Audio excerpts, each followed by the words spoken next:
Polavaram project నిర్మాణంలో మళ్లీ తప్పులు జరుగుతున్నాయని అంతర్జాతీయ నిపుణుల కమిటీ అంచనా వేసింది. డయాఫ్రమ్ వాల్ నిర్మాణంలో మందం తగ్గించినట్లు తేల్చి చెప్పింది. ప్రాజెక్టు నిర్మాణంలో లోపాలను ఎత్తిచూపుతూ పీపీఏ సిడబ్ల్యూసీలకు నివేదిక అందజేసింది. డయాఫ్రమ్ వాల్ మందం తగ్గించడంపై సమీక్షించాలని ప్రతిపాదించింది.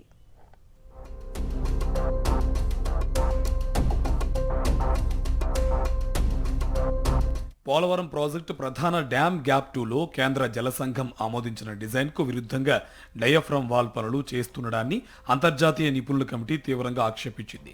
డయాఫ్రమ్ వాల్ను 1.5 మీటర్ల మందంతో నిర్మించేలా డిజైన్ను ఆమోదిస్తే క్షేత్రస్థాయిలో 0.9 మీటర్ల మందంతో బావర్ సంస్థ నిర్మిస్తోందని ఎత్తిచూపింది. మందం తగ్గించడంపై తక్షణమే సమీక్షించి తగిన నిర్ణయం తీసుకోవాలని పీపీఏకి సూచించింది. డయాఫ్రమ్ వాల్ నిర్మాణంలో వినియోగిస్తున్న T16 ప్లాస్టిక్ కాంక్రీట్ మిశ్రమంలో నీటి శాతం అధికంగా ఉన్నట్టు అంతర్జాతీయ నిపుణుల బృందం గుర్తించింది. ప్లాస్టిక్ కాంక్రీట్ మిశ్రమం 32 డిగ్రీల ఉష్ణోగ్రత వద్ద నాణ్యంగా ఉంటుందని, కానీ డయాఫ్రమ్ వాల్లో వినియోగిస్తున్న కాంక్రీట్ మిశ్రమం ఉష్ణోగ్రత 35 డిగ్రీలు ఉంటుందని ఎత్తి చూపింది. గత 3 నెలల్లో 52 ప్యానెళ్లతో డయాఫ్రమ్ వాల్ పనులు చేశారని, అందులో 9 ప్యానెళ్ల పరిధిలో డయాఫ్రమ్ వాల్ ఉపరితలంపై నీటి బుడగలు ఉన్నట్లుగా చెప్పింది. సిపేజీ తీవ్రతను తేల్చడానికి ఇప్పటిదాకా వేసిన డయాఫ్రమ్ వాల్పై 2 నుంచి 3 మీటర్ల లోతు వరకు రంధ్రాలు చేసి పరీక్షలు చేయాలని ప్రతిపాదించింది.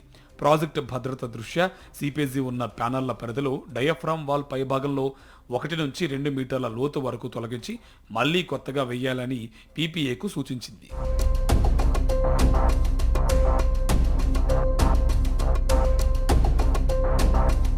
గోదావరి వరద ప్రవాహాన్ని మళ్లించేలా స్పిల్వే, స్పిల్ ఛానల్, ఎగువ దిగువ కాఫర్ డ్యాములు పూర్తి చేయకుండానే 2016 డిసెంబర్లో అప్పటి చంద్రబాబు ప్రభుత్వం ప్రధాన డ్యామ్ గ్యాప్ 2లో డయాఫ్రమ్ వాల్ పనులు ప్రారంభించి 2018 జూన్ నాటికి పూర్తి చేసింది.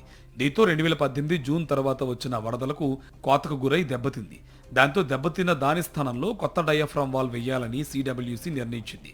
ఇందులో భాగంగా కొత్తగా చేపట్టిన డయాఫ్రమ్ వాల్ పనులను సైతం లోపభూయిష్టంగా ఇప్పటి చంద్రబాబు ప్రభుత్వం చేస్తుండడంపై ఇంజనీరింగ్ నిపుణులు విస్మయం వ్యక్తం చేస్తున్నారు. పోలవరం ప్రాజెక్టుకు చంద్రబాబు పాపాలు వెంటాడుతున్నాయనడానికి అంతర్జాతీయ నిపుణుల కమిటీ తాజాగా పీపీఏ, సిడబ్ల్యూసీలకు ఇచ్చిన నివేదిక తార్కాణమని రిటైర్డ్ చీఫ్ ఇంజనీర్ ఒకరు చెప్పారు.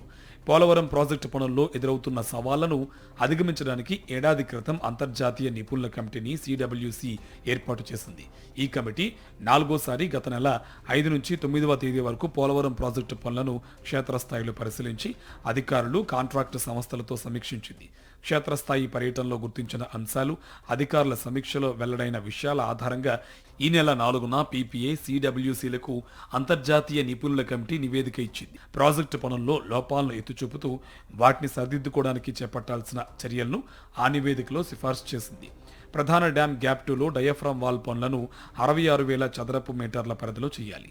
నిర్దేశించుకున్న షెడ్యూల్ ప్రకారం వర్షాలు ప్రారంభం కావడానికి ముందే అంటే 2025 జూన్ నాటికి 28,000 చదరపు మీటర్ల పరిధిలో డయాఫ్రమ్ వాల్ పనులు పూర్తి చేయాలి.